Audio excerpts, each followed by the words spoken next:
I'm going to violate this law.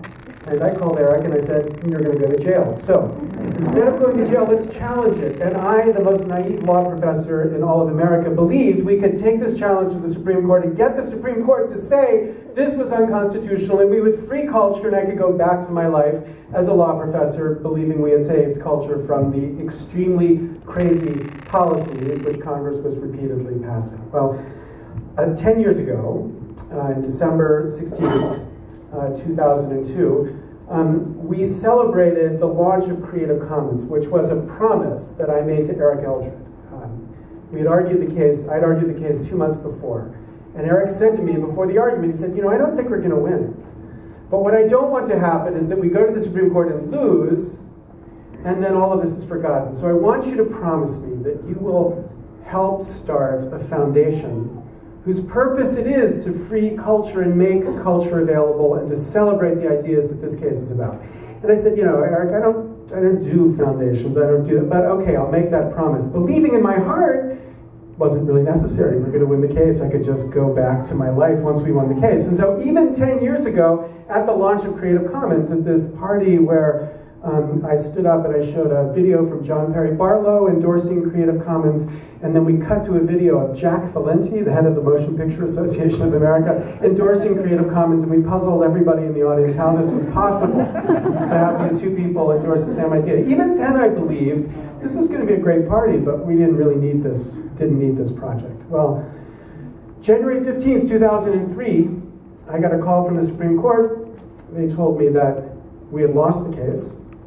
And then 2 hours later, my assistant came in and said, you know, you have a meeting with two people from the Hewlett Foundation, one Kathy Casserly, who is here, and the other Mike Smith, who worked at the Hewlett Foundation, and they want to talk to you. And I walked into a meeting with them, totally depressed, and they said, we want to give you $1 million to make Creative Commons work.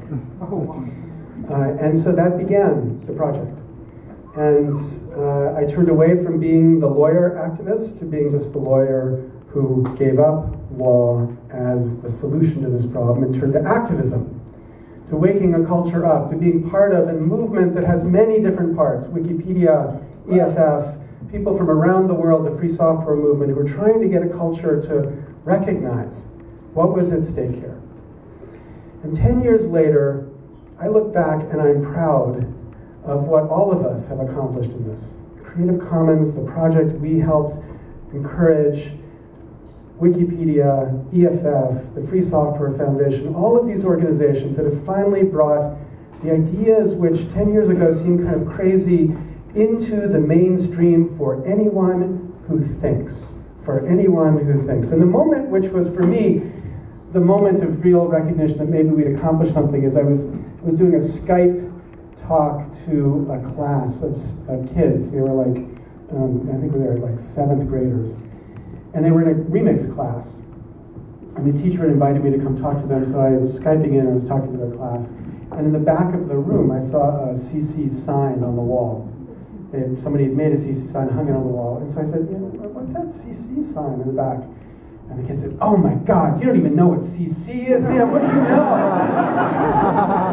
I said, okay, fine. When it's so cool for kids that age, then I think we've achieved something. We've all achieved something. And so tonight I'm going to ask us to make 2 toasts. Let me describe the 2 toasts and then you raise your glass. The first toast is to the free culture that we've helped build. All of us, all of these different groups, together, the free culture we've helped build. We're still not there. There still is a fight to be made. There still is knowledge to set free. But we are on a path where it's so obvious to kids. When those kids grow up, especially when this kid grows up, we will be there. And we should be proud of that. So that's number 1, to this free culture. But number 2, we need to remember that it's not an easy fight for everybody around the world. Here, the worst we have to fear is scary RIAA lawyers, which are scary, you know, depending on the case, but it's not life or death. In other parts of the world, it's not so simple. And so tonight I want us also to speak not just of free culture, but of a Sisi activist who is in jail now for 9 months in Syria, Basil Safadi. Basil was arrested in the craziness of what was going on in Syria, and we didn't know why. And after 2 months, we found out he was arrested because of his work for free software and free culture. And so in the celebration we have tonight, we have to remember that there is so much more around the world to do. So we celebrate tonight. I ask you to raise the glass to celebrate free culture and to free Basil. Hear him.